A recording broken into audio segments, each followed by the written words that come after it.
ஒருத்தர் ரொம்ப அவசரமா வந்தார். சார், மனுஷன் நிம்மதியா இருக்கிறதுக்கு என்ன வழின்னு கேட்டார். சீக்கிரமா ஒரு கல்யாணத்தை பண்ணீங்க, எல்லாம் சரியா போடும் அப்படின்னோம். அவர் ஒரு மாதிரியா பார்த்தார்.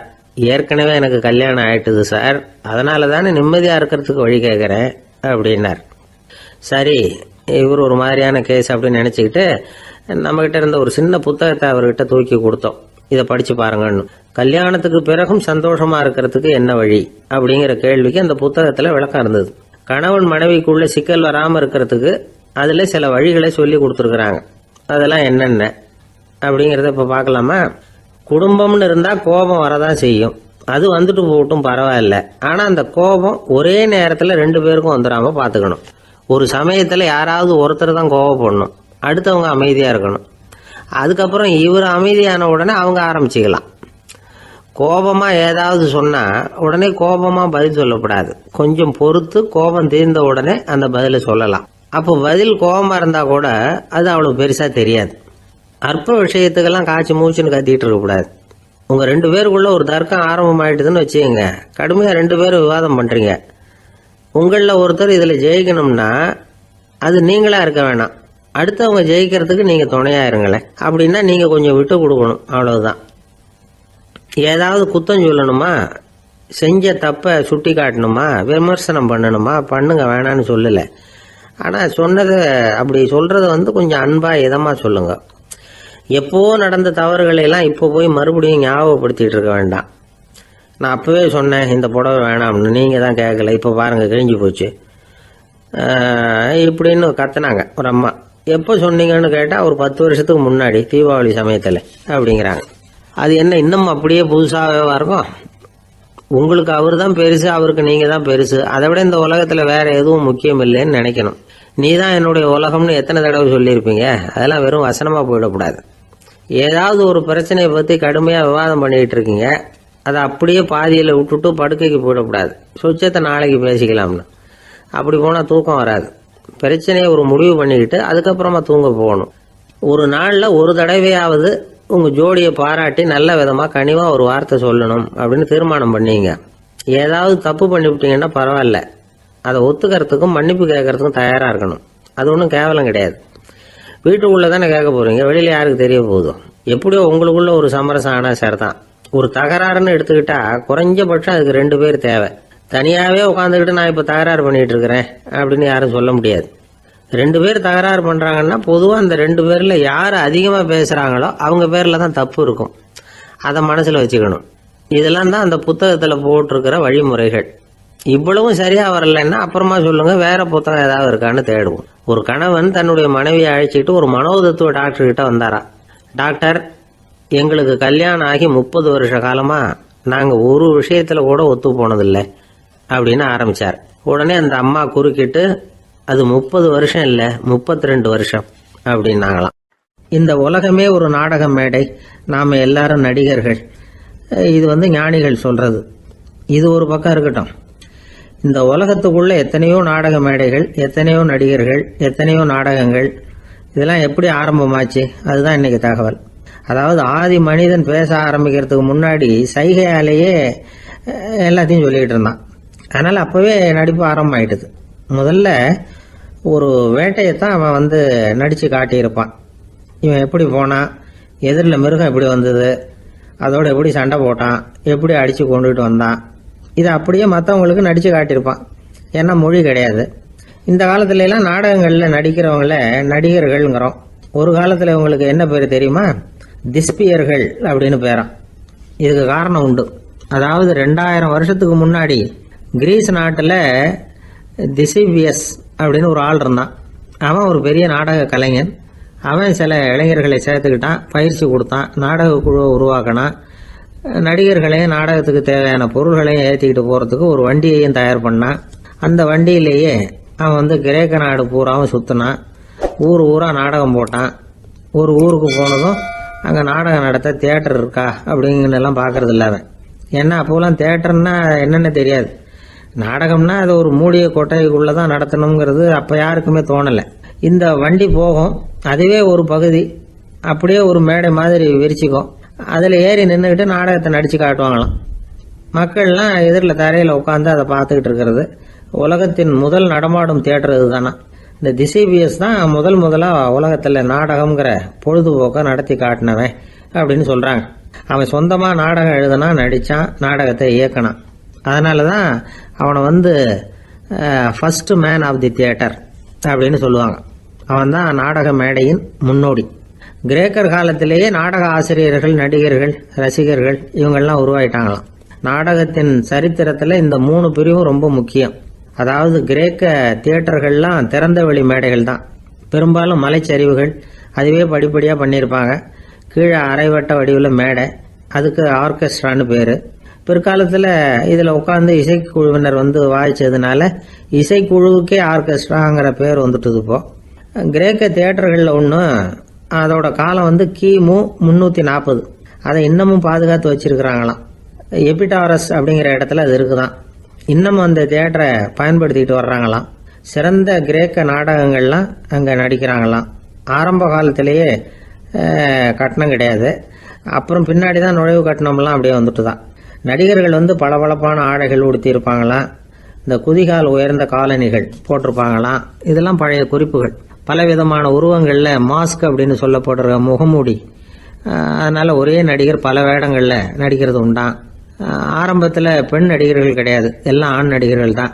ரோமானியர்கள் தான் முதல் நிரந்தர நாடக மேடையை கட்டினவங்க. அதுதான் முதல் தியேட்டர். கிமு 1048 காலகட்டத்தில் பாம்பிங்கிற நகரத்தில் அதை கட்டியிருக்கிறாங்களாம். கிரேக்க ரோமானிய தியேட்டர்களின் அடிப்படையிலேயே இந்த இத்தாலிய வடிவ அமைப்பாளர்கள் இந்த குதிரை லாட வடிவில் ஒரு ஆடிட்டோரியத்தை உருவாக்கினாங்களாம். இப்படி அதை பற்றி நிறைய தகவல் இருக்குது. 1576 லண்டனில் இந்த வின்ஸ்பர்ரி, அப்புறம் இந்த பில்ட்ஸில், அப்புறம் ஜேம்ஸ் இப்படிங்கிற ஒரு முயற்சியால் தான் இங்கிலாந்தில் முதல் தியேட்டர் உருவாச்சான். அப்படி ஒருத்தர் இருந்தாராம். உலக நாடக மேடையின் வரலாறு இதுதான். அதாவது இப்பெல்லாம் அறிவியல் வளர்ச்சி அதிகமாயிட்டுது. திரைப்படம், தொலைக்காட்சி எல்லாம் வந்தாச்சு. ஒவ்வொரு வீடுமே ஒரு குட்டி தியேட்டர் மாதிரி ஆயிட்டுது.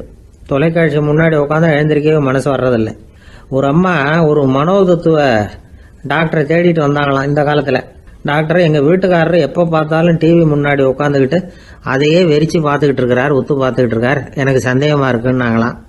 இது மனக்கோளாறு இல்லைங்க, ஆர்வ கோளாறு, அவ்வளவுதான், இதுக்காக பயப்படாதீங்கன்னாராம் டாக்டர்.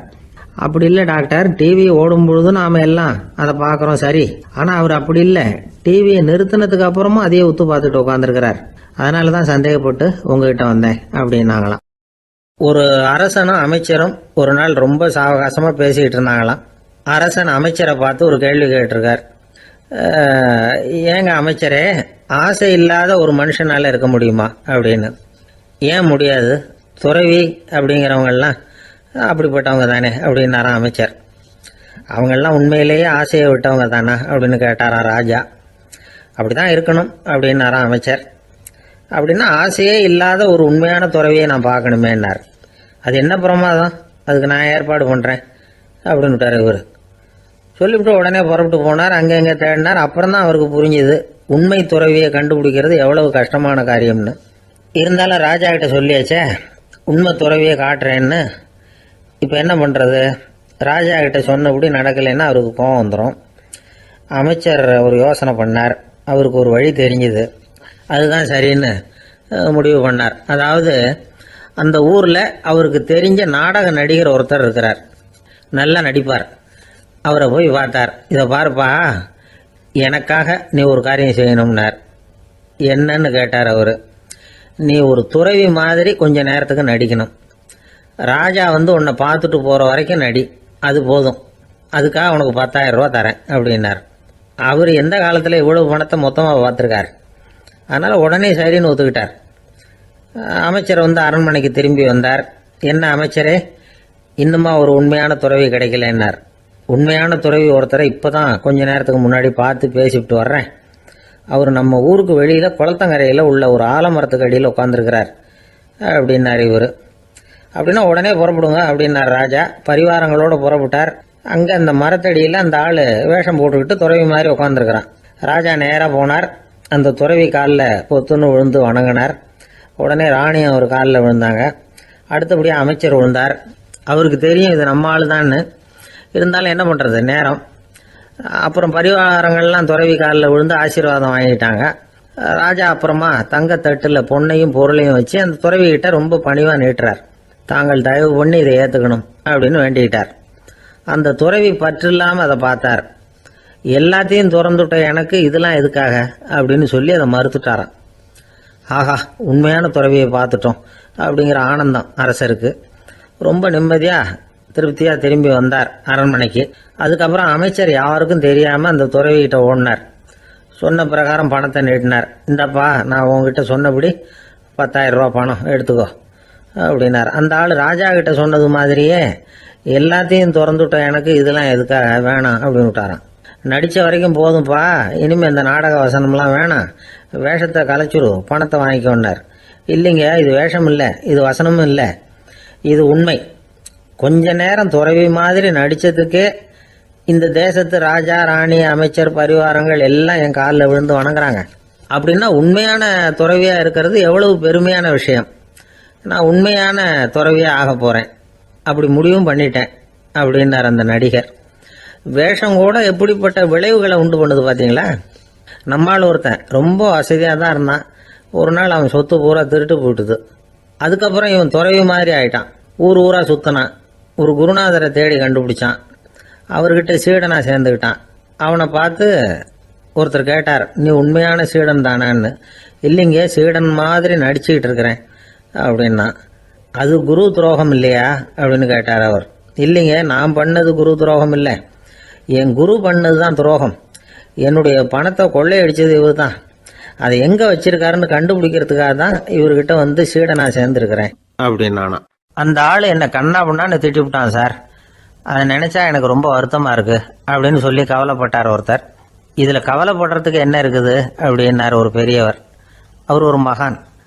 என்ன சார் இப்படி சொல்றீங்க, ஒருத்தர் நம்ம பார்த்து திட்டுனா வருத்தமா இருக்காதா அப்படின்னார். அது எப்படி வருத்தமா இருக்கும், திட்டுறதுங்கிறது என்ன, அது வெறும் சத்தம் தானே அப்படின்னார் அந்த பெரியவர். நம்ம ஆளுக்கு தலையை பிச்சுக்கலாம் போல இருந்தது. இருக்காத அப்படின்னா நமக்கு அப்படி தானே தோணுது. அந்த பெரியவர் சொல்றது ரொம்ப பெரிய விஷயம்.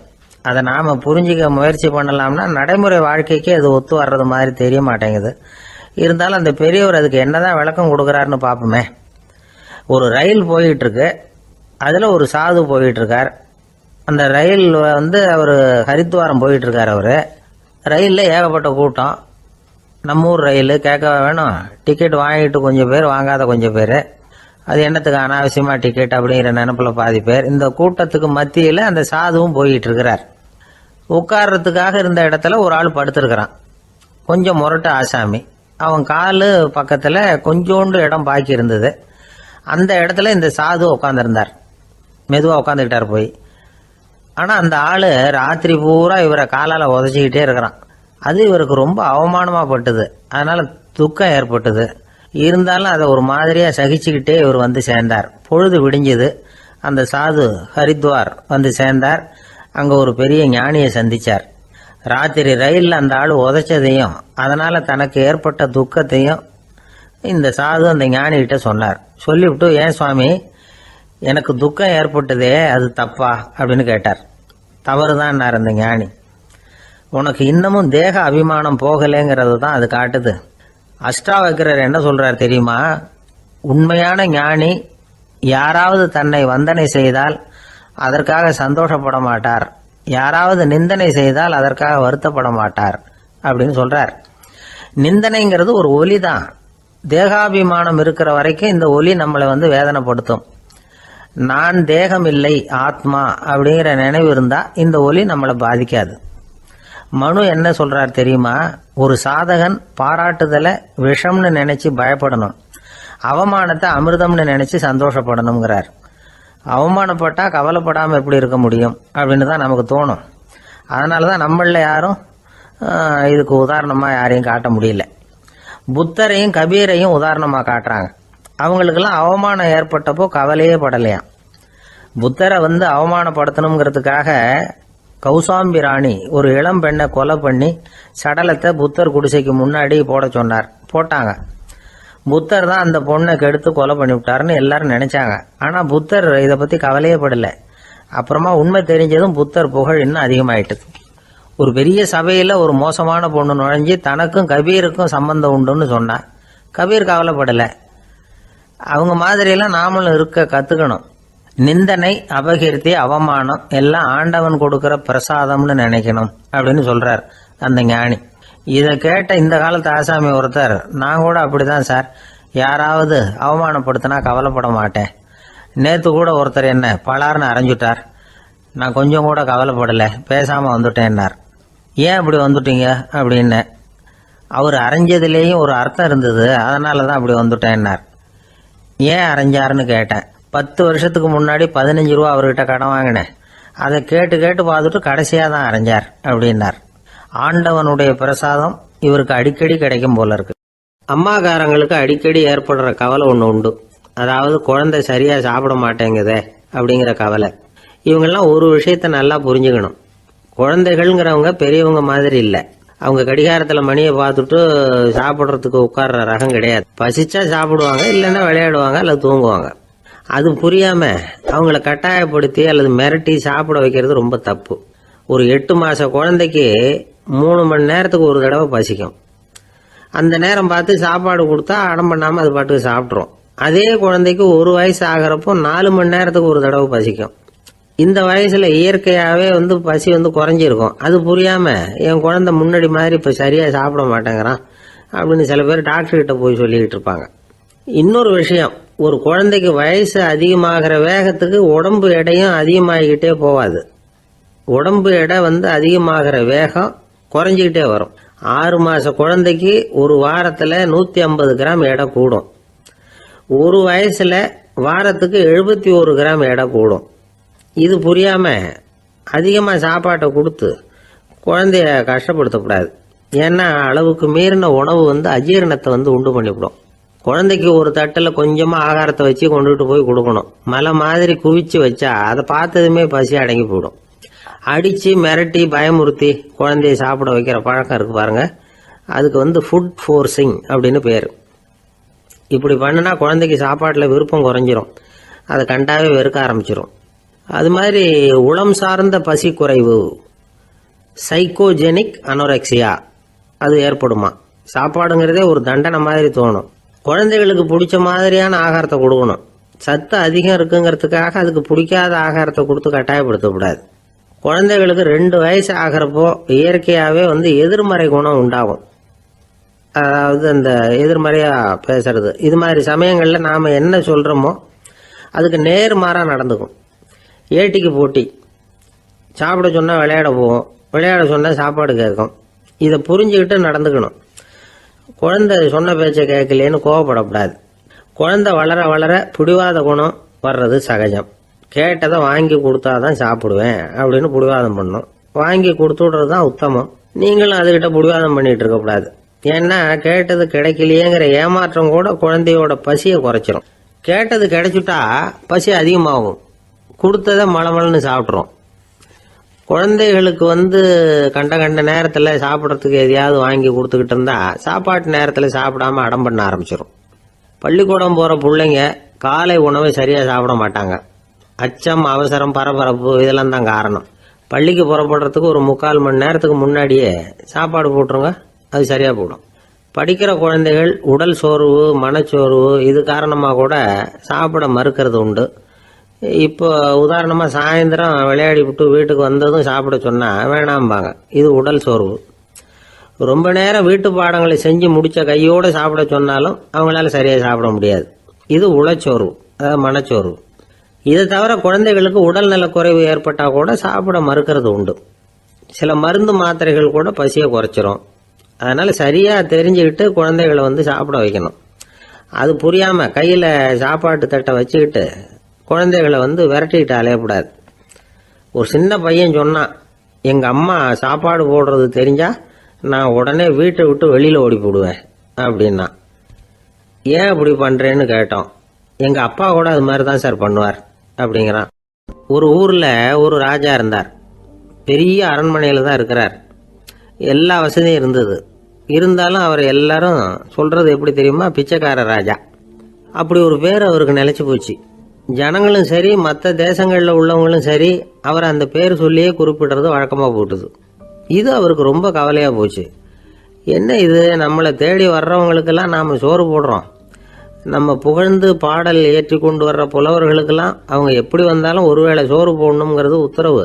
இவ்வளவுலாம் செஞ்சும் நம்மளை போய் பிச்சைக்கார ராஜான்னு எல்லாரும் சொல்றாங்களே, அது ஏன், எதுக்காக அப்படி சொல்றாங்க? இதுதான் ராஜாவுக்கு குழப்பம். சரி, இதை பத்தி நம்ம அமைச்சர்கள் கிட்ட கேட்கலாமா அப்படின்னு யோசனை பண்ணார். இந்த விஷயத்த போய் அவங்க கிட்ட எப்படி கேட்கறதுன்னு அவருக்கு தயக்கமா இருந்தது.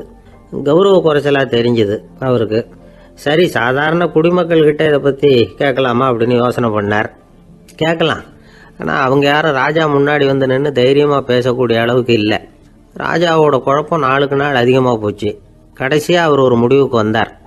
அதாவது இதை பத்தி ஒரு பிச்சைக்காரங்கிட்டே கேட்டு பார்த்துட்டா என்ன. இதுதான் அவர் பண்ண முடிவு. உடனே மாறு வேஷம் போட்டுக்கிட்டு நகர்வலம் போனார். ஒரு பிச்சைக்காரனை கண்டுபிடிச்சார். இதை பாருப்பா, நம்ம ராஜாவை எல்லாரும் பிச்சைக்கார ராஜான்னே சொல்றாங்களே, அதுக்கு என்ன காரணமா இருக்கும் அப்படின்னு கேட்டார்.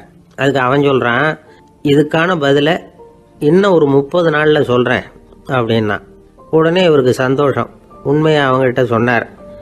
நான் வேற யாரும் இல்லை, நான் தான் இந்த நாட்டு ராஜா. இப்போ நீ என் கூடவே வந்துடு, அரண்மனையிலேயே தங்கிக்கோ. 30 நாள் கழிச்சு எனக்கு பதில் சொல்லிவிட்டு அதுக்கப்புறமா நீ போகலாம் அப்படின்னு சொல்லி அழைச்சிட்டு வந்துட்டார்.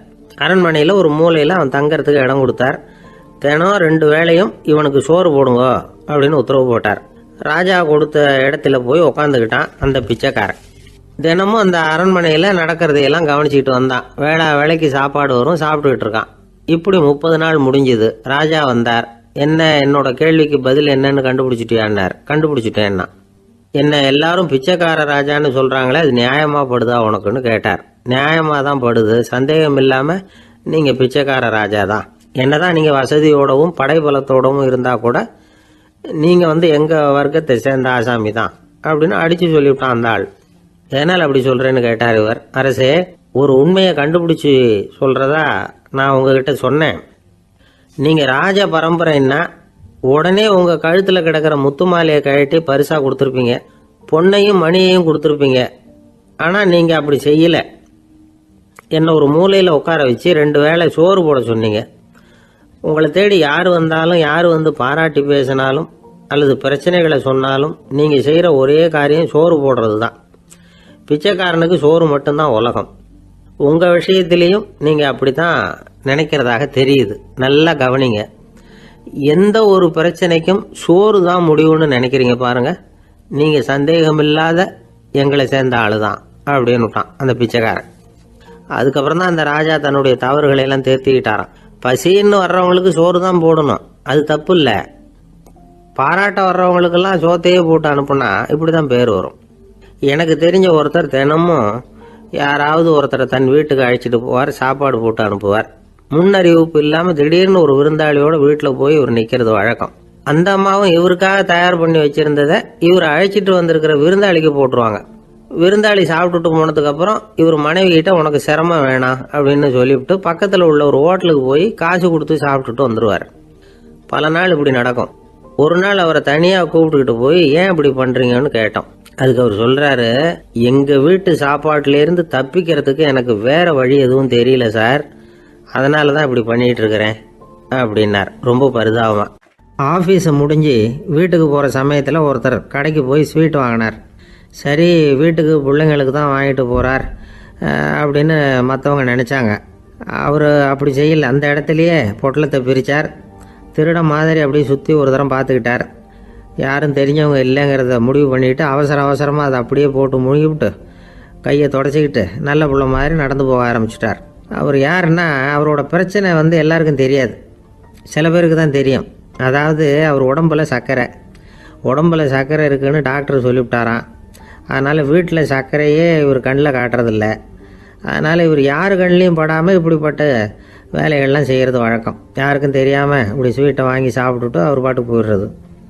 இப்படிப்பட்டவங்களுக்கெல்லாம் கொஞ்சம் ஆறுதலான தகவல் இன்னைக்கு. அது என்னென்னா, நாம் சாப்பிட்ற சர்க்கரைக்கும் நம்ம உடம்புல உள்ள சில கோளாறுகளுக்கும் அப்படி என்ன தான் சம்மந்தம் இருக்குது. இதை பற்றி சமீபத்தில் சில ஆராய்ச்சிகள்லாம் நடந்திருக்குது.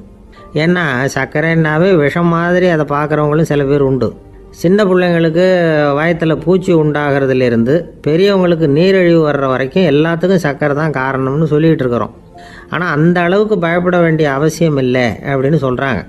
சர்க்கரை வியாதி, இருதய நோய், பித்த நீர் பை நோய், இதெல்லாம் வந்து சில நோய்கள்லாம் நாம் சாப்பிட்ற சர்க்கரைக்கும் தொடர்பு இருக்குன்னு நினைக்கிறோம். ஆனால் அப்படி சம்பந்தம் உண்டுங்கிறதுக்கு போதுமான அளவுக்கு ஆதாரம் இல்லை அப்படிங்கிறாங்க ஆராய்ச்சியாளர்கள். ஒரே ஒரு சம்பந்தம் தான் உறுதியாக இருக்குதான். அதுவும் இந்த பல் சிதைவு அப்படின்னு இருக்கு இல்லையா, அந்த சர்க்கரை சாப்பிட்றதுக்கும் இந்த பல் சிதைவுக்கும் சம்பந்தம் இருக்குது அப்படிங்கிறத மட்டும் உறுதியாக சொல்கிறாங்க. சர்க்கரைன்னா நாம் சாப்பிட்ற ஜீனி மட்டும் இல்லை, பழம், காய்கறி, பால், தேன் இப்படி எல்லாத்துலேயும் அது இருக்குது. கேரட்டு கொடுக்குற சத்தில் 88% சர்க்கரை, ஆப்பிள் கொடுக்குற சக்தியில் 95% சர்க்கரை. இது ஜீனி சர்க்கரை, இது ஆப்பிள் சர்க்கரை அப்படிங்கிற வித்தியாசம்லாம் உடம்புக்கு கிடையாது. ரெண்டுமே உடனடியாக வந்து சக்தி கொடுக்குது. ஒரு ஸ்பூன் சர்க்கரையில் வந்து 16 கலோரி தான் சத்து இருக்குது. அதிகமாக சர்க்கரை சாப்பிட்டா நீரிழிவு வந்துருங்கிறது தப்பான ஒரு அபிப்பிராயம். டயபெட்டிஸுங்கிறது ஒரு மெட்டபாலிக் டிசார்டர், அவ்வளவுதான். அதாவது நாம் சாப்பிட்ற சர்க்கரையை நம்ம உடம்பு திறமையாக உபயோகப்படுத்திக்க முடியல அப்படின்னு அர்த்தம். அதனால தான் அதிகமாக இனிப்பு வேணாம்னு சொல்கிறோம். ஏற்கனவே உடம்பால் முடியாத ஒன்றை மறுபடியும் அது தலையில் சுமத்தி அதிகமாக வேலை வாங்க வேணாமே அப்படிங்கிறதுக்காக தான். ஆகாரத்தில் அதிகமாக சர்க்கரை இருந்தால் அதனால் உடனே சர்க்கரை வியாதி வந்துடும்ங்கிறதுக்கு விஞ்ஞான ரீதியாக போதுமான ஆதாரம் இல்லை. அதனால் எப்போவாவது அதிகமாக ஸ்வீட்டு சாப்பிட்டுட்டா ஐயோ அதிகமாக சாப்பிட்டோமோ என்ன பண்ண போகுது தெரியலையே அப்படின்னு நினச்சி மனசை போட்டு குழப்பிக்க வேண்டியதில்லை. பொதுவாக எதுவுமே அதிகமாக வேண்டாம், எல்லாம் சீராக இருந்தால் போதும். நீரிழிவுங்கிறது புதுசாக வந்துட்ட ஒரு நோய் இல்லை, ரொம்ப காலமாகவே இருக்கிற ஒன்று தான். நம்ம முன்னோர்கள் இதை மதுமேகம் அப்படின்னு சொல்லுவாங்க. அதை கட்டுப்படுத்துறதுக்கு அவங்களே சில வழிமுறையை சொல்லி வச்சுருக்கிறாங்க. அது என்னென்னா வேறு ஒன்றும் இல்லை, இந்த பாவக்காய், முள்ளங்கி, அருகம்புல், அவ்வளவுதான். வெள்ளை முள்ளங்கி இருக்குல்ல, அதை வாரத்துக்கு 3 நாள் சாப்பிட்டுக்கிட்டு வாங்க. நூலுக்கோல் ரொம்ப நல்லது. இல்லைன்னா முள்ளங்கி சாறு 1 அவுன்ஸு சாப்பிட்டுட்டு வரலாம். ரத்தத்தில் சேர்கிற சர்க்கரை அளவை இதெல்லாம் கட்டுப்படுத்துது. சிறுநீரில் காணப்படுகிற சர்க்கரை அளவையும் சமநிலைப்படுத்துது. தினமும் ஆகாரத்தில் கோதுமை, கேழ்வரகு, வெந்தயம், கருவேப்பிலை, சோயாபீன்ஸ் எது கிடைக்குதோ சேர்த்துக்கலாம். இப்படிலாம் செஞ்சுக்கிட்டு வந்தால் அப்புறம் வீட்டுக்கு தெரியாமல் கடையில் போய் நின்றுக்கிட்டு ஸ்வீட் வாங்கி திருட்டுத்தனமாக சாப்பிட வேண்டிய அவசியமே உங்களுக்கு வராது. 2 ஆசாமிகள் கடற்கரையில் உட்காந்து சாவகாசமாக பேசிக்கிட்டு இருந்தாங்களாம். ஒருத்தர் சொன்னார், இன்னொருத்தருக்கு தெரியாமல் ஸ்வீட்டு சாப்பிட்றதே எப்பவும் வந்து இடைஞ்சல் தான் சார். நேற்றுக்கு பாருங்கள் அப்படி தான் சாப்பிட்டுக்கிட்டு இருந்தேன், வீட்டுக்காரி கண்ணில் போட்டுவிட்டுது, அதுக்கப்புறம் ஒரே ரகலையாக போச்சு அப்படின்னாராம். எனக்கு கூட அப்படி தான் சார் ஆகிட்டுது, ஒரே ரகலை அப்படின்னாராம் இன்னொருத்தர். நீங்கள் சாப்பிட்டதும் உங்கள் வீட்டுக்காரங்க கண்ணில் போட்டுவிட்டுதா சார் அப்படின்னு கேட்டிருக்கார் இவர். அதுக்கு அவர் சொன்னாராம், அப்படி இல்லை சார், கடைக்காரர் கண்ணில் போட்டுவிட்டுதோ, நான் அவருக்கு தெரியாமல் அந்த ஸ்வீட்டை அவர் கடையிலேருந்து எடுத்திருந்தேன் அப்படின்னு விளக்கம் கொடுத்தாராம் இந்த ஆள். ஒரு மனுஷனுக்கு 3 விதத்தில் கர்வம் உண்டாகிறதுக்கு வாய்ப்பு உண்டு. பணம், பதவி, புகழ். பணம் அதிகமாக வந்தால் கர்வம் வரலாம், பதவி பெருசாக வந்துட்டுதுன்னா கர்வம் வரலாம், புகழ் அதிகமாக போனாலும் கர்வம் வரலாம். இந்த 3 வகையான கர்வத்துக்கும் இடம் கொடுக்காமல் இருக்கிறாங்க பாருங்கள், அவங்க தான் சிறந்த மனிதர்கள். ஒரு பெரிய பொறுப்பில் இருக்கிறவங்களுக்கு கர்வம் வந்துடக்கூடாது. அப்படி வந்துட்டுதுன்னா அது எல்லாருக்கும் இடைஞ்சல். ஒரு ராஜா இருந்தார். அவர் ஒரு நாள் தன்னுடைய தலைநகரத்தை சுற்றி வந்துக்கிட்டு இருந்தார். ஒரு இடத்துல ஒரு அழகான நிலத்தை பார்த்தார். ஆஹா, இந்த இடத்துல நமக்குன்னு ஒரு மாளிகையை கட்டினா எவ்வளோ நல்லா இருக்கும் அப்படின்னு நினச்சார். ராஜா நினச்சா அது முடியாத காரியமா? சரி, இந்த நிலம் யாருக்கு சொந்தம்னு விசாரிங்க அப்படின்னார் பக்கத்தில் இருந்தவங்கக்கிட்ட. அவங்கெல்லாம் ஓடி போய் விசாரித்தாங்க. அந்த இடம் வந்து ஒரு வயசான கிழவிக்கு சொந்தம், வயசான அம்மாவுக்கு சொந்தமாக. அந்த அம்மா தான் அதில் ஒரு குடிசையை போட்டு குடியிருந்துக்கிட்டு இருக்கிறாங்க. சரி, அந்த நிலத்துக்கு வந்து ஒரு விலையை நிர்ணயம் பண்ணி அதை அந்த வயசான அம்மாக்கிட்ட கொடுத்துருங்கோ அப்படின்னு உத்தரவு போட்டார் ராஜா. ஆனால் அந்த அம்மா, இது எங்கள் பூர்வீக இடம், இதை விற்க மாட்டேன் அப்படின்னு சொல்லிவிட்டுது. சரி, 2 பங்கு விலை கொடுக்குறோம்னு சொல்லி பாருங்க அப்படின்னாங்க. அப்படியே சொன்னாங்க அரண்மனை ஆட்கள். அதுக்கும் சம்மதிக்கலை அந்த அம்மா. இதை கேள்விப்பட்டதும் ராஜாவுக்கு கோபம் வந்துட்டுது. தன்னுடைய ஆளுங்களை கூப்பிட்டார். போய் அந்த குடிசையை பிரித்து எறிங்க, காசெல்லாம் ஒன்றும் கொடுக்காதீங்க அப்படின்னு கத்தினார். அவ்வளோதான். அடுத்த நிமிஷம் அரண்மனை ஆசாமிகள் போனாங்க, குடிசையை பிரித்து எரிஞ்சாங்க. அந்த வயசான அம்மா இருக்கு, அதுவும் அந்த இடத்த விட்டு துரத்தி விட்டாங்க. அந்த இடத்துல ஒரு அரச மாளிகையை கட்டி முடிச்சிட்டாங்க. அந்த வயசான அம்மா பாவம், ராஜாவே இப்படி பண்ணால் யார்கிட்ட போய் முறையிட முடியும்? ஒரு ஞானி இருந்தார், அவர்கிட்ட போய் சொன்னாங்க. அவர் இவங்க சொன்னதை கேட்டு மனசில் வச்சுக்கிட்டார். ஒரு நாள் அந்த ராஜாவே இந்த ஞானியை கூப்பிட்டார். புதுசாக ஒரு மாளிகை கட்டியிருக்கிறேன், வந்து பாருங்கன்னு. சரின்னு சொல்லி இந்த பெரியவர் ஒரு நாள் இந்த மாளிகைக்கு போனார். சும்மா போகல, ஒரு கழுதையையும் ஓட்டிகிட்டு போனார். கொஞ்சம் சாக்குகள், வெத்து சாக்கு, அதையும் எடுத்து கழுதை முதுகில் போட்டு கழுதையை ஓட்டிகிட்டு போகிறார். ராஜா பார்த்தார். அவருக்கு இது ஆச்சரியமாக இருந்தது. என்ன இது, மாளிகைக்கு வந்துட்டு போங்கன்னு கூப்பிட்டா கழுதை சாக்கு இதெல்லாம் கொண்டு வராரு, ஒன்றும் புரியலையேன்னு நினச்சார். எதுக்காக இதெல்லாம்னு கேட்டார். அரசருடைய தோட்டத்திலேருந்து கொஞ்சம் மண் எடுத்துகிட்டு போகிறதுக்கு ஆசைப்பட்றேன், அதுக்கு நீங்கள் அனுமதி கொடுக்கணும் அப்படின்னாரு இவர். இது என்ன வேடிக்கையான கோரிக்கையாக இருக்குது அப்படின்னு நினச்சார் ராஜா. இருந்தாலும் மண்ணு தானே கேட்குறாரு, எடுத்துகிட்டு போகட்டுமே அப்படின்னு நினச்சார். சரின்னு அனுமதி கொடுத்தார். அந்த பெரியவர் தோட்டத்துக்கு போனார், மண்ணை வெட்டினார், சாக்கில் போட்டு நிரப்புனார். ராஜாவை கொஞ்சம் கிட்ட வாங்கன்னு கூப்பிட்டார். இந்த மண் மூட்டையை தூக்கி கழுதையோட முதுகில் வைக்கணும், கொஞ்சம் உதவி பண்ணுங்கன்னார். ஓ பண்ணுறேனே அப்படின்னு சொல்லி ராஜா கிட்ட போனார். மூட்டையை தூக்கி பார்க்குறாரு, முடியல, திணறி போயிட்டார். இப்போ அந்த ஞானி பேசினாராம். அரசே, இந்த ஒரு சாக்கு மண்ணையே உங்களால் தூக்க முடியல, அந்த கிழவிகிட்ட இருந்து அந்த அக்கிரமமாக அபகரித்த இந்த தோட்டம் பூராவையும் சுமக்கணும்னு ஆசைப்படுறீங்களே, அது உங்களால் முடியுமா அப்படின்னு கேட்டாராம். ராஜா யோசனை பண்ண ஆரம்பித்தார். தன்னுடைய செயலுக்காக வருத்தப்பட்டாராம். அந்த வயசான அம்மாவை உடனடியாக வரவழைச்சார். தாயே, தப்பு பண்ணிட்டேன், என்னை மன்னிச்சுக்குங்க, இன்னையிலேருந்து இந்த மாளிகையும் தோட்டமும் உங்களுக்கு தான் சொந்தம் அப்படின்னு சொல்லிவிட்டாராம். போகிறப்ப இந்த உலகத்திலேருந்து எண்ணத்தை எடுத்துகிட்டு போக போகிறோம், அதனால் ரொம்பவும் அலட்டிக்க வேண்டியதில்லை, கர்வப்பட வேண்டியதில்லை அப்படிங்கிறது ஒரு பெரிய உபதேசம்.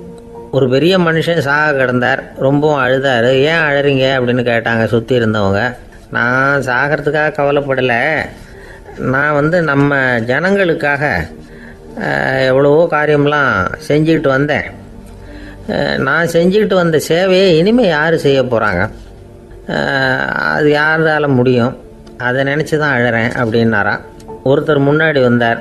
அதுக்காக நீங்கள் கவலைப்படாதீங்க, உங்கள் சேவையை தொடர்ந்து செய்கிறதுக்கு என்ன மாதிரி இளைஞர் பட்டாலும் தயாராக இருக்குது, இருந்தாலும் எங்கள் கவலை என்னென்னா அப்படின்னு இழுத்தார். என்ன சொல்லுங்கன்னு கேட்டார் அவர். நீங்கள் இது வரைக்கும் என்ன சேவை செஞ்சுக்கிட்டு வந்தீங்க, அதுதான் எங்களுக்கு இன்னமும் புரியாத புதிராக இருக்குது அப்படின்னாராம் அவர். ஒரு நண்பர் அவசரமாக என்கிட்ட ஓடி வந்தார். அப்புறம் சொன்னார், என்னால் நம்பவே முடியல சார், என் பையனா இப்படி அப்படின்னு சொல்லி ஆச்சரியப்பட்டார். உங்கள் பையன் அப்படி என்ன தான் செஞ்சுட்டான் அப்படின்னு கேட்டேன்.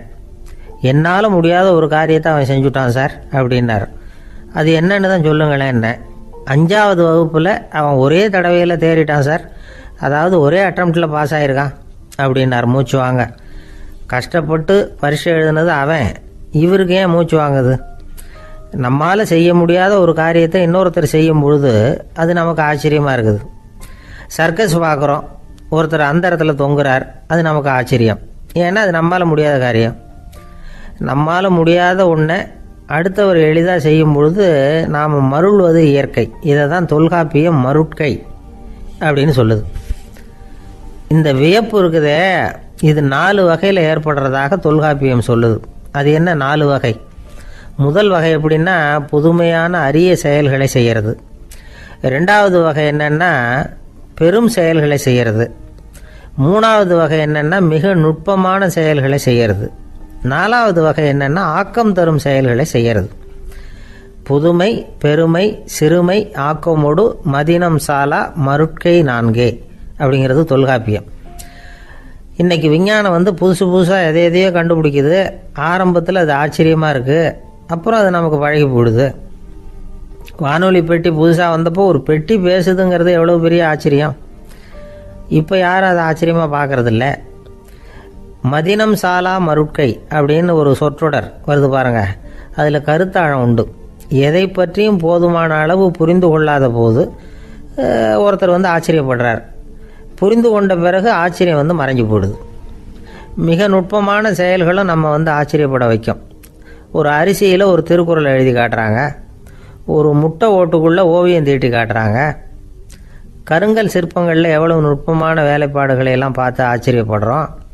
இது மாதிரி ஆக்கப்பூர்வமான அரிய செயல்களை செய்கிறது கூட வியப்பை உண்டு பண்ணும். குப்பை கூலங்களை கூட வாழ்க்கைக்கு பயன்படுகிற பொருளாக மாற்றுகிறவர்கள் இருக்காங்க, அவர்களுடைய செயல் வியப்பு அளிக்குது.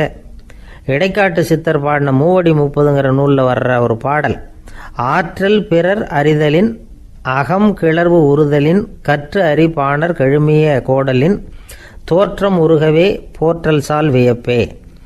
ஒருத்தருடைய ஆற்றல் தெரியாமல் இருந்தது, அவருடைய அரிய செயலை பார்க்கும் பொழுது வியப்பாக இருந்தது, மனசுக்குள்ள கிளர்ச்சி. பாவலர்கள் இவர்களுடைய புகழை பாடி மற்றவர்களும் தெரிந்து கொள்ளுமாறு செய்கிறார்கள் அப்படிங்கிறது தான் ஒரு யதார்த்தமான உண்மை. ஆக எல்லா வகையிலும் மக்கள் தங்களுடைய வாழ்க்கையில் முன்னேறுவதற்கான வழிகாட்டுகிற ஒரு மெய்ப்பாடு தான் வியப்புங்கிறது. இந்த காலத்தில் நம்ம எப்படியெல்லாம் ஆச்சரியப்பட வைக்கிறாங்க. ஒரு ஆளை பிடிச்சி ஜெயிலில் கொண்டு வந்தாங்க. ஜெயில் அதிகாரி அவனை ரொம்ப ஆச்சரியமாக பார்த்தாரான். இவன் கேட்டான், ஏன் சார் அப்படி பார்க்குறீங்க, நான் இப்போ இங்கே வர்றது உங்களுக்கு ஆச்சரியமாக இருக்குதா அப்படின்னு கேட்டிருக்கான். இதுக்கு ஜெயில் அதிகாரி சொல்லியிருக்கார், நீ இப்போ இங்கே வந்ததில் எனக்கு ஒன்றும் ஆச்சரியம் இல்லைப்பா, ஏற்கனவே நீ இங்கேருந்து விடுதலையாகி போய் 6 மாதம் ஆச்சு, இவ்வளவு லேட்டாக வர்றியே அதுதான் எனக்கு ஆச்சரியமாக இருக்குது அப்படின்னாராம். ஒரு அம்மா தெருவில் உட்காந்து என்னத்தையோ தேடிட்டு இருக்கிறாங்க. அந்த அம்மா ஒரு சுஃபி ஞானி. அவங்க பேர் என்னன்னா ரபியா அல் அடாவியா. அந்த அம்மாவுக்கு கண் கூட தெளிவாக தெரியாது. அந்த பக்கமாக வந்த சில பேர் இவங்களுக்கு உதவி செய்கிறதுக்காக வந்தாங்க.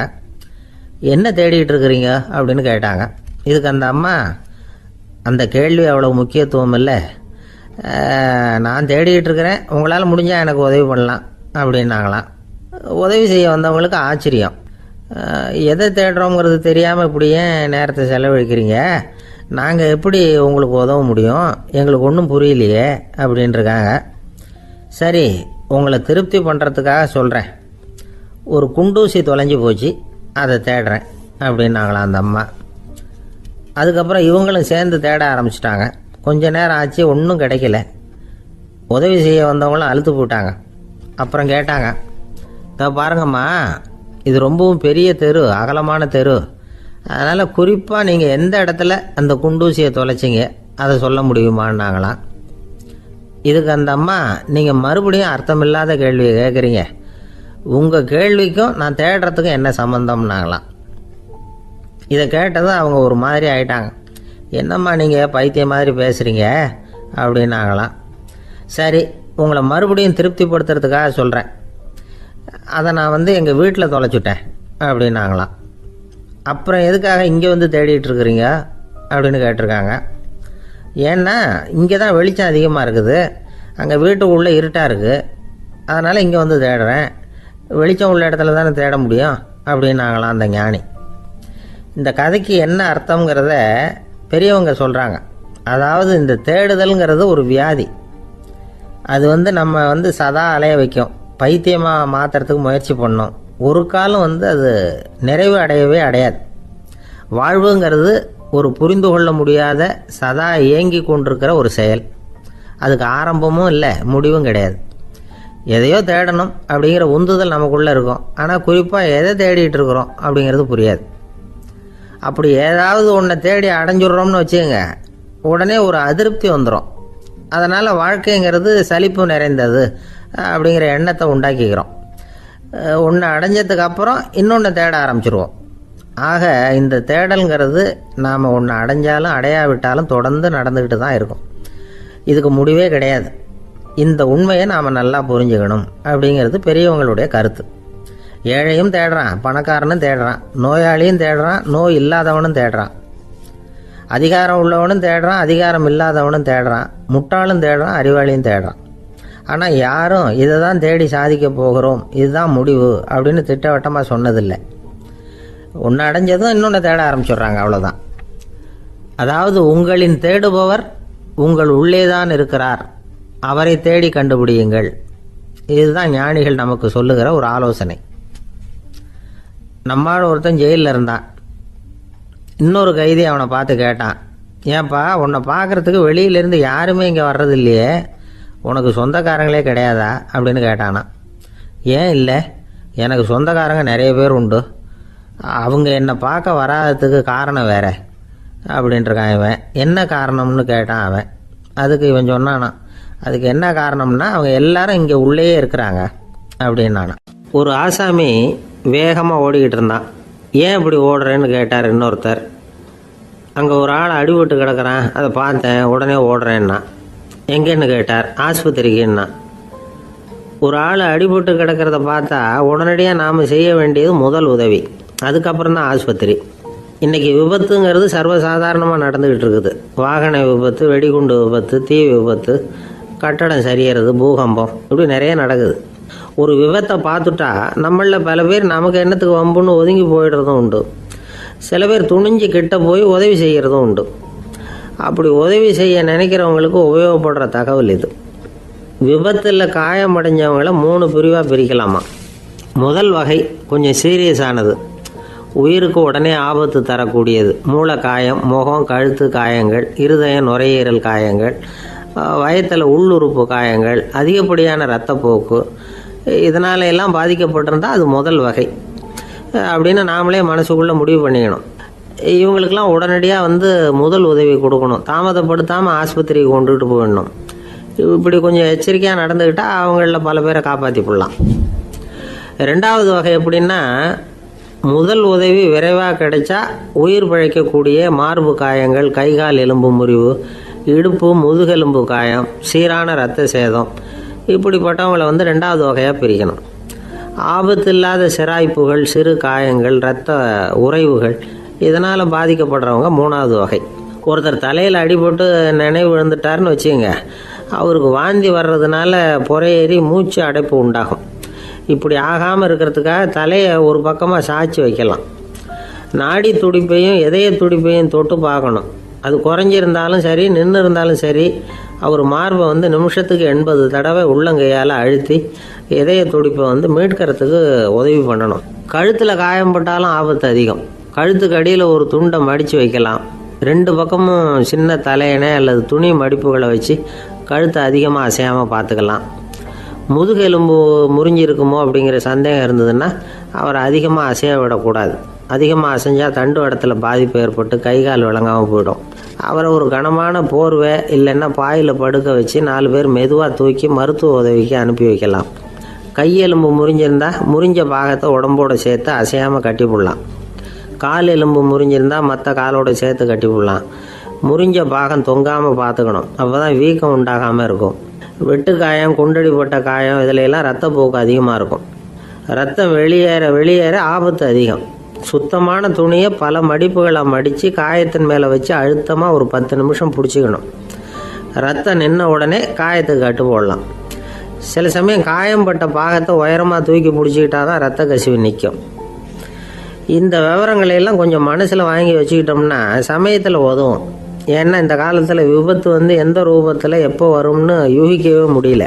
நண்பர் ஒருத்தர் சொன்னார், நேற்றுக்கு பாருங்கள் சார், என் கண்ணு முன்னாடியே ஒரு சின்ன விபத்து நடந்ததுன்னார். என்னன்னு விசாரித்தோம். ஒரு பஸ்ஸில் வந்துக்கிட்டு இருந்தேன்.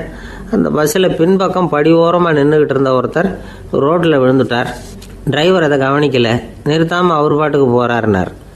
கண்டக்டர் உடனே விசில் கொடுத்து பஸ்ஸை நிறுத்த வேண்டியது தானே அப்படின்னோம். அதுதான் சார் முடியாமல் போச்சுன்னார் அவர். ஏன்னு கேட்டாங்க. தவறி கீழே விழுந்ததே அந்த கண்டக்டர் தான் சார் அப்படிங்கிறார். ஒரு நாள் ராமர் அரசவையில் உட்காந்துருக்கிறார். ராமராஜ்யம் நடந்துக்கிட்டு இருந்த நேரம். அந்த சமயத்தில் ஒரு நாய் அரச சபைக்கு வந்துதான். அது தலையில் அடிபட்டு ரத்தம். அந்த கோலத்தில் அது அங்கே வந்தது. எல்லாரும் ஆச்சரியமாக அதை பார்த்தாங்க. ராமரும் அந்த நாயை பார்த்தார். நீங்கள் வந்த காரியம் என்ன நடந்தது, எதுவாக இருந்தாலும் பயப்படாமல் சொல்லு அப்படின்னார். உடனே அந்த நாய் மெதுவாக சொல்ல ஆரம்பிச்சுதான். ஐயா, நான் தெருவில் போய்கிட்டு இருந்தேன். வழியில் ஒருத்தர் வந்தார். அவர் வேத சாஸ்திரம்லாம் படித்த பெரியவர். அவர் எந்த காரணமும் இல்லாமல் அவர் கையில் வச்சுருந்த குச்சியால் என் தலையில் அடிச்சுட்டார். அதுதான் தலையில் ரத்தம். இதை நீங்கள் விசாரித்து தகுந்த தீர்ப்பு வழங்கணும் அப்படின்னு தான் அந்த நாய். ராமர் பார்த்தார். உடனே தன்னுடைய காவலர்களை அனுப்புனார். அந்த ஆளை எங்கே இருந்தாலும் போய் கொண்டுகிட்டு வாங்க அப்படின்னு விட்டார். காவலர்கள் போனாங்க. அந்த ஆளை பிடிச்சி கொண்டு வந்துட்டாங்க. அரண்மனைக்கு வா அப்படின்னு சொல்லி கூப்பிட்டுட்டு வந்துட்டாங்க. என்ன நடந்ததுன்னு விசாரித்தார் ராமர். அதுக்கு அந்த ஆள் சொன்னார், நான் வீதி வழியாக வந்துக்கிட்டு இருந்தேன். குறுக்க இந்த நாய் வந்தது. நான் அவசரமாக போய்கிட்டு இருந்தேன். இது எனக்கு வழி விடாமல் குறுக்க பூந்து இடைஞ்சல் பண்ணிச்சு. எனக்கு கோபம் வந்துட்டுது. அதனால் அடிச்சுட்டேன். வேத சாஸ்திரம் படித்த நான் என் வசம் இழந்து கோபப்பட்டது பெரிய தப்பு தான். அதை நான் ஒத்துக்கிறேன். குற்றத்தை ஒப்புக்கொள்கிறேன், எனக்கு என்ன தண்டனை கொடுக்கணுமோ அதை கொடுங்க, ஏற்றுக்கிறேன் அப்படின்னு விட்டார். சரி, இப்போ அந்த ஆளுக்கு தண்டனை கொடுக்கணும். என்ன தண்டனை கொடுக்கறது யோசனை பண்ணார் ராமர். அதையும் அந்த நாய்கிட்டே கேட்டார். நீயே சொல்லு, என்ன தண்டனை கொடுக்கலாம் இவருக்கு அப்படின்னார். இதுக்கு அந்த நாய் என்ன சொல்லிச்சு தெரியுமா? இவரை ஏதாவது ஒரு கோயிலுக்கு தர்மகர்த்தாவாக நியமனம் பண்ணி விடுங்க, அதுதான் இவருக்கு சரியான தண்டனை அப்படின்னுது. இதை கேட்டதும் ராமர் முகத்தில் புன்னகை. ஆனால் அங்கே இருந்த மற்றவங்களுக்கெல்லாம் ஆச்சரியம். அது எப்படி, தப்பு செஞ்சவங்களுக்கு தண்டனை கொடுக்கறது தானே நியாயம், அதை விட்டுவிட்டு தர்மகர்த்தா பதவியை கொடுக்க சொல்லுது இந்த நாய் அப்படிங்கிற ஆச்சரியம். இந்த சந்தேகத்தை அந்த நாய்கிட்டே கேட்டாங்க அங்கே இருந்தவங்க. இதுக்கு அந்த நாய் பதில் சொல்லிச்சான். நான் போன பிறவியில் ஒரு கோயிலுக்கு தர்மகர்த்தாவாக இருந்தேன். எவ்வளவோ கவனமாக எச்சரிக்கையாக தான் என்னுடைய கடமைகளை எல்லாம் செஞ்சுக்கிட்டு வந்தேன். அப்படி இருந்தாலும் சில சமயங்களில் என்னையும் மீறி கோயில் செல்வத்தை நான் அனுபவிக்கிறதுக்கு காரணமாயிட்டேன். ஒரு கோவிலுக்கு தர்மகர்த்தாவாக இருக்கிறவங்க எப்படியும் இந்த பாவத்திலேருந்து தப்பிக்கிறது கஷ்டம். அதனால தான் நான் இந்த பிறவியில் நாயாக பிறந்து இப்படி கஷ்டப்படுறேன். இதே நிலைமை இந்த ஆளுக்கும் ஏற்படணும் அப்படிங்கிறதுக்காக தான் அவரையும் ஒரு கோயிலுக்கு தர்மகர்த்தாவை நியமிக்கும்படி கேட்டுக்கிட்டேன் அப்படின்னு தான் இந்த நாய். இதிலேருந்து என்ன தெரியுது? எந்த பதவியில் நாம் இருந்தாலும் நமக்கு தெரியாமல் கூட அதை தவறாக உபயோகப்படுத்தக்கூடாதுங்கிறத இதிலேருந்து புரிஞ்சுக்கணும். இல்லைன்னா அடுத்த பிறவியில் நாயாக பிறந்து எங்கேயாவது போய் வாழை ஆட்டிட்டு நிற்க வேண்டியது தான். கோவில் வாசலில் 2 நாய் பேசிக்கிட்டு இருந்துதான். போன ஜென்மத்தில் நான் மனுஷனாக தான் இருந்தேன். ஒரு கோவில் பூசாரி பேச்சை கேட்டுவிட்டு அவரோட கூட்டு சேர்ந்துக்கிட்டு ஆண்டவன் போட்டிருந்த நகையெல்லாம் அபகரித்து என்கிட்ட கொடுத்தாரு அவர். நான் எடுத்துகிட்டு வந்துட்டேன். திருடினது அந்த ஆள் தான், எடுத்துக்கிட்டு வந்தது தான் நான். இருந்தாலும் நான் மட்டும் நாயாக பிறந்துட்டேன். இப்போ மட்டும் அந்த பூசாரி என்கிட்ட மாட்டினா கடித்து குதறி விடுவேன் அப்படின்னு தான். அவசரப்பட்டு அப்படி செஞ்சுடாதே, பதிலுக்கு அவரும் உன்னை திருப்பி கடித்தாலும் கடிச்சிருவார். ஏன்னா அவரும் இப்போ ஒரு நாயாக தான் பிறந்திருக்கிறார் அப்படின்னு தான். இன்னொன்று, அது எப்படி உனக்கு தெரியும்னு தான். இது நான் தானே அது அப்படின்னு தான் அந்த நாய். இந்த காலத்துக்குள்ள ஒருத்தன் தன்னோட அப்பாவை பார்த்து சொன்னான், அப்பா நான் உனக்கு உதவி செய்யலாம்னு நினைக்கிறேன், என்ன உதவி செய்யணும்னு சொல்லு அப்படின்னா. நீ சும்மா இருந்தால் அதுவே எனக்கு செய்கிற பெரிய உதவிடா அப்படின்னார் அப்பா. சும்மா இருக்கிறதும் ஒரு உதவி தான், அது மாதிரி மௌனமும் ஒரு சமூக சேவை தான் அப்படிங்கிறார் காஞ்சி பெரியவர். நமக்கு 5 புலன்கள் இருக்குது, மெய், வாய், கண், மூக்கு, செவி. இந்த 5லேயும் அதிகப்படியான வேலை எதுக்குன்னு நினைக்கிறீங்க? வாய்க்கு தான். ஏன்னா அதுக்கு 2 வேலை. இப்போ கண்ணுக்கு பார்க்குறது மட்டும்தான் வேலை, காதுக்கு கேட்குறது மட்டும்தான் வேலை, மூக்குக்கு வாசனை அறியறது தான் வேலை, உடம்புக்கு உணர்றது மட்டும்தான் வேலை. ஆனால் வாய் அப்படி இல்லை, அதுக்கு 2 வேலை. சாப்பிட்றதும் அதுதான், பேசுகிறதும் அதுதான். அதாவது வாய் ஒன்று தான் கர்மேந்திரியமாகவும் இருக்குது, ஞானேந்திரியமாகவும் இருக்குது அப்படின்னு சொல்லுவாங்க. சாப்பாட்டில் உட்காந்தா எந்தெந்த ஆகாரம் என்னென்ன ருசின்னு அறிவிக்கிற வேலையும் செய்யுது. சபையில் உட்காந்தா பாடுறது, பேசுறது, சிரிக்கிறது, இது மாதிரியான வேலையும் செய்யுது. இன்னொரு வித்தியாசம், கண்ணு, காது, மூக்கெல்லாம் ஸ்ட்ரெயின் பண்ணிக்கிட்டு வேலை செய்கிறதில்ல. ஒரு ரோஜா பூவை பார்த்தா உடனே மூக்கு அப்படியும் இப்படியும் அசைய ஆரம்பிக்கிறதில்ல. ஒரு சங்கீதத்தை கேட்ட உடனே காது ஆட ஆரம்பிக்காது. ஆனால் வாய் அப்படி இல்லை, அது பேசினாலும் சரி சாப்பிட்டாலும் சரி அசைஞ்சு தான் ஆகணும். ஆக மற்றதை விட வாய்க்கு வேலை ஜாஸ்தின்னு தெரியுது. சாப்பிட்றது, பேசுறது அப்படின்னு 2 காரியம் அதுக்கு. இப்படி 2 காரியம் இருக்கிறதுனால அது 2ஐயும் பாதியாக குறைச்சிக்கணுங்கிறது கடவுள் அபிப்பிராயமாக இருக்கணும் அப்படிங்கிறார் காஞ்சி பெரியவர். ஆனால் இப்போ நாம் அப்படியே நடந்துக்கிறோம், அதுக்கு நேர்மாறாக நடந்துக்கிறோம். நாம் சாப்பிட்றதும் அதிகம், பேசுகிறதும் அதிகம், 2 வேலையையும் தேவைக்கு அதிகமாகவே செய்கிறோம். வாய் தான் ரொம்ப ஓவர் ஒர்க்குடு. அதுக்கு ஓய்வு கொடுத்தா உடம்பும் நல்லாயிருக்கும், உலகமும் நல்லாயிருக்கும். மௌன விரதம் இருக்கிறதெல்லாம் எதுக்காக நினைக்கிறீங்க? இதுக்காக தான். இந்த காலத்தில் மௌனமாக இருக்கிறவங்கெல்லாம் மகத்தான தொண்டு செய்கிறாங்க அப்படின்னு தான் சொல்லணும். சத்தம் அதிகமாக போய் தான் சவுண்டு பொல்யூஷன் வருது. அது மட்டும் இல்லை, மௌனமாக இருந்தால் சண்டை சச்சரவே வராது. மௌனம் கலக நாஸ்தி. ஆக இதுவும் ஒரு சமூக சேவை தான். நமக்கு தான் வாய் இருக்குதுங்கிறதுக்காக வசமாக சாப்பிட்றதும் தப்பு, வளவளன்னு பேசுகிறதும் தப்பு. ஒரு கருத்தை சொல்கிறதுக்கு ஒரே ஒரு சொல்லு போதும் அப்படின்னு இருக்கும்பொழுது 2 சொற்களை செலவு பண்ணாதே. எவ்வளவு சொன்னாலும் அதனால் ஒரு பயனும் விளையாது அப்படின்னு தெரிய வருமேயானால் அந்த ஒரு சொல்லையும் விரயம் பண்ணாதே அப்படிங்கிறார். ஒரு அறிஞர். எல்லா குணங்கள்லேயும் மௌனம்தான் சிறந்தது அப்படிங்கிறார் ஒருத்தர். மௌனமாக இருக்கிறது மூலமாக மற்றவர்கள் குறைகளை நம்மளால் தெரிஞ்சுக்க முடியும். அதே சமயத்தில் நம்மகிட்ட இருக்கிற குறைகளை மற்றவங்களுக்கு தெரியாமல் மறைச்சிக்கவும் முடியுங்கிறார் அவர். உண்மைதானே? ஒரு பெரிய மேடை பேச்சாளர், பொது வாழ்க்கையில் 25 வருஷ காலமாக ஈடுபட்டிருக்கிறவர். அவர் மனைவி ஒரு நாள் சொன்னாங்க, எங்கள் வீட்டுக்காரர் 25 வருஷ காலமாக பொது வாழ்வில் ஈடுபட்டிருந்தா கூட இந்த மாதம் 10ஆம் தேதியிலேருந்து தான் மக்களுக்கு சேவை செய்ய ஆரம்பிச்சிருக்கார் அப்படின்னு நாங்கள் ரொம்ப பெருமையாக. 10ஆம் தேதிக்கு அப்படி என்ன விசேஷம் அப்படின்னு கேட்டோம். அன்னையிலேருந்து தான் அவர் மேடையில் பேசுகிறத நிறுத்தினார் அப்படின்னாங்க அந்த அம்மா. நம்மக்கிட்ட ஒருத்தன் தப்பாக நடந்துக்கிட்டானா உடனே நாம் என்ன செய்வோம்? கையை ஓங்கிட்டு அவனை அடிக்க போவோம். நாம் அவங்ககிட்ட அவனை விட ஒருபடி மேலாக தப்பாக நடந்துக்குவோம். ஆனால் பெரியவங்கள்லாம் அப்படி நடந்துக்கிறது இல்லை. இன்னா செய்தாரை ஒருத்தல் அவர் நாண நன்னயம் செய்து விடல் அப்படின்னு வள்ளுவர் சொல்லியிருக்கார் இல்லையா? அதுக்கு தகுந்த மாதிரி நடந்துக்குவாங்க. பாயசித் விஸ்தாமிங்கிறவர் ஒரு பெரிய ஞானி. அவர் ஒரு நாள் ராத்திரி ரொம்ப நேரம் மசூதியில் இருந்துட்டு வீட்டுக்கு திரும்பி வந்துக்கிட்டு இருக்கிறார். வழியில் ஒரு குடிகாரன், அவன் கையில் ஒரு இசைக்கருவி, அதை கண்ணா பின்னான்னு மீட்டிக்கிட்டு வாய்க்கு வந்தபடி என்னத்தையோ பாட்டுன்னு நினச்சிக்கிட்டு பாடிக்கிட்டு அவன் பாட்டுக்கு கிடக்கிறான் வழியில். அதோடு இருந்தாலும் பரவாயில்ல, அந்த பக்கமாக வழியில் போகிறவங்க வர்றவங்களையெல்லாம் பார்த்து கண்ணா பின்னான்னு திட்டிக்கிட்டு இருக்கிறான், ரொம்ப வளர்க்குறான். பாயசித் பிஸ்தாமிங்கிற அந்த பெரியவர் அந்த வழியாக போகிறார். அவனை பார்க்குறார். அவனுடைய நிலைமையை பார்த்துட்டு பரிதாபப்படுறார். ஏன்பா இது மாதிரியெல்லாம் நடந்துக்கிற, இப்படி நடக்கலாமா அப்படின்னு ஏதோ கொஞ்சம் புத்திமதி சொல்கிறதுக்கு ஆரம்பித்தார். அவனுக்கு கோபம் வந்துட்டுது. கையில் வச்சிருந்த வாத்திய கருவி அதால் ஓங்கி அந்த பெரியவர் தலையில் ஒரு அடி கொடுத்தான். ரத்த காயம் ஏற்பட்டு போச்சு. அவன் கையில் இருந்த இசைக்கருவியும் அடித்த வேகத்தில் 2ஆக உடஞ்சி போச்சு. அவ்வளோ வேகமாக அடிச்சிருக்கான். இவ்வளவு தூரத்துக்கு நடந்து போச்சுல்ல, அந்த மாபெரும் ஞானி வாயை திறந்து ஒரு வார்த்தை கூட பேசலை. பேசாமல் தலையை பிடிச்சிக்கிட்டு அவர் பாட்டுக்கு போயிட்டார். மறுநாள் அந்த பெரியவர் என்ன பண்ணார் தெரியுமா? கொஞ்சம் இனிப்பு பண்டங்கள், கொஞ்சம் பணம், இது 2ஐயும் ஒரு ஆள் மூலமாக அனுப்பி வச்சார் அந்த குடிகாரனுக்கு. அவனுக்கு ஒன்றும் புரியல. என்ன விவரம்னு விசாரித்தான். வந்த ஆள் ஒரு கடுதாசியை நீட்டினான். அதில் விவரம் இருந்தது.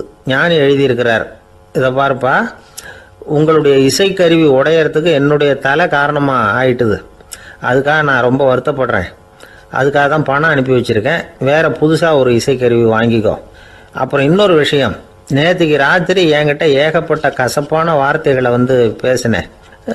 இதோடு அனுப்பியிருக்கிற இனிப்பு பண்டங்களை சாப்பிட்டு உன்னுடைய நாவில் உள்ள கசப்பை மாற்றிக்கோ அப்படின்னு அதில் எழுதப்பட்டிருந்தது. இந்த சமயத்தில் அவன் குடி மயக்கத்தில் இல்லை, கிழிஞ்சு போயிருந்த நேரம் இது. அதனால் அதை படித்த உடனே அவனுக்கு ரொம்ப வெக்கமாக போச்சு. தலை குனிஞ்சான், யோசனை பண்ணான். கொஞ்ச நேரத்தில் தன்னுடைய நண்பர்கள் சில பேரையும் கூப்பிட்டுக்கிட்டு நேராக அந்த ஞானி இருக்கிற இடத்துக்கு ஓடினான். அவர் காலில் விழுந்தான். அவர்கிட்ட மன்னிப்பு கேட்டுக்கிட்டான்.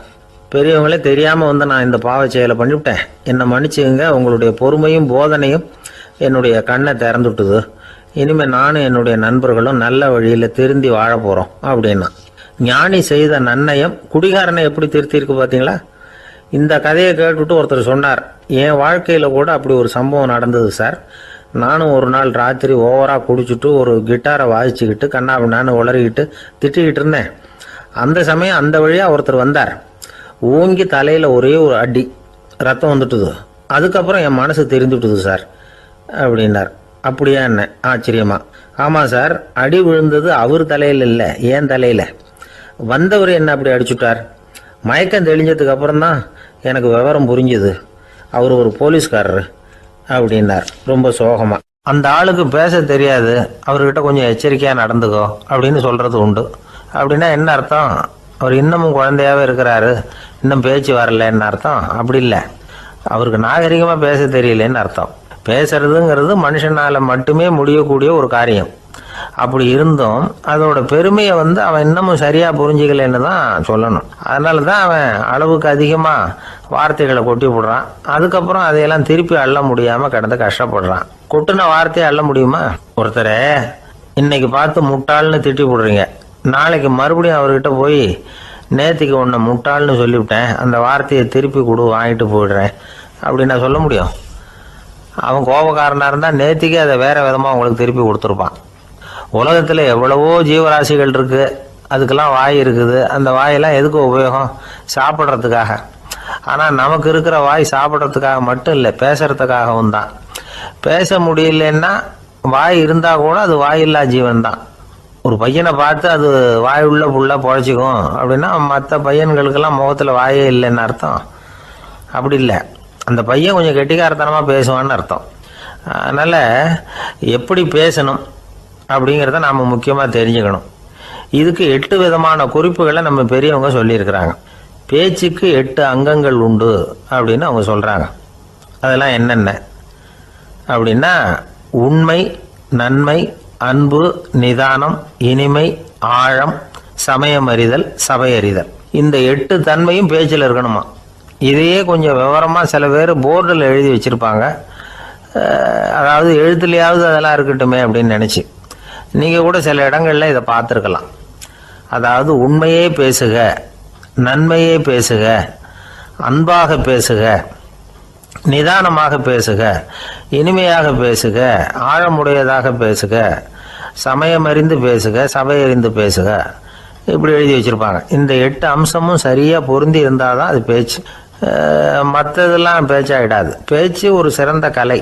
எல்லாத்தையும் விட பேசாமல் இருந்தும் பழகணும், அது ரொம்ப முக்கியம். உண்மையே பேசணும். சத்தியத்துக்கு மதிப்பு கொடுக்குறவங்கள தான் சரித்திரம் மதிக்கும். உண்மை பேசினா மட்டும் போதாது, அந்த உண்மையில் நன்மை கலந்துருக்கணும். கொலைகாரனுக்கு பயந்துக்கிட்டு ஒருத்தன் உங்கள் வீட்டுக்குள்ளே ஒளிஞ்சிருக்கிறான். அந்த முரட்டு ஆசாமி கையில் அறிவாளோடு வந்து அவங்க வந்தானான்னு உங்ககிட்ட கேட்குறான்னு வச்சுங்க. உண்மைதான் உயர்வு தரும் அப்படின்னு நினச்சிக்கிட்டு ஆமாம் உள்ளே தான் இருக்கிறான், அடுப்பங்கரையில் குதிருக்கு பின்னாடி உட்காந்துருக்கிறான், போய் பிடிச்சிட்டு போங்க அப்படின்னு நான் சொல்லுவீங்க. அது நன்மை இல்லாத உண்மை. அதனால் பிரயோஜனம் கிடையாது. அதே மாதிரி உங்கள் பேச்சில் அன்பு இருக்கணும், நிதானம் இருக்கணும், இனிமை இருக்கணும், சிந்தித்து பேசணும், சமயம் அறிந்து பேசுகிறதும் முக்கியம். அதை பற்றி நமக்கு வேறு யாரும் சொல்லிக் கொடுக்க வேண்டியதில்லை. எந்த நேரத்தில் யாருக்கிட்ட எப்படி பேசினா காரியம் நடக்கும் அப்படிங்கிறது நமக்கு நல்லா தெரியும். அது கைவந்த கலை. அவையறிந்து பேசுகிற திறமை பேச்சாளர்களுக்கு ரொம்ப அவசியம். அது இல்லைன்னா நிலைமை பரிதாபமாயிடும். ஒரு பேச்சாளர் ரொம்ப மும்முரமாக பேசிக்கிட்டே இருந்தாராம். ரொம்ப நேரம் நிறுத்தவே இல்லை, பேசிக்கிட்டே இருக்கிறார். சபையில் இருந்தவங்கலாம் ஒவ்வொருத்தராக எழுந்திரிச்சு போய்கிட்டே இருக்கிறாங்க. கடைசியில் 2 பேர் தான் அக்கறையாக பேசுகிறவரை கவனிச்சிட்டு உட்காந்துருந்தாங்களாம். மேடையில் பேசிக்கிட்டு இருந்தவர் அவங்கள பார்த்து சொன்னாராம், எனக்கு கூட்டம் முக்கியம் இல்லை, எவ்வளவு பேர் என் பேச்சை கேட்குறாங்க அப்படிங்கிறது முக்கியம் இல்லை. நீங்கள் 2 பேராவது ஊக்கமாக என்னை கவனிச்சிக்கிட்டு உட்காந்துருக்குறீங்க, அது போதும். உங்களுக்காகவே நான் பேசிக்கிட்டு இருக்கிறேன் அப்படின்னார். இதை கேட்டதும் உட்காந்துருந்த 2 பேரில் ஒருத்தர் எழுந்திருச்சு, அப்படி இல்லைங்க,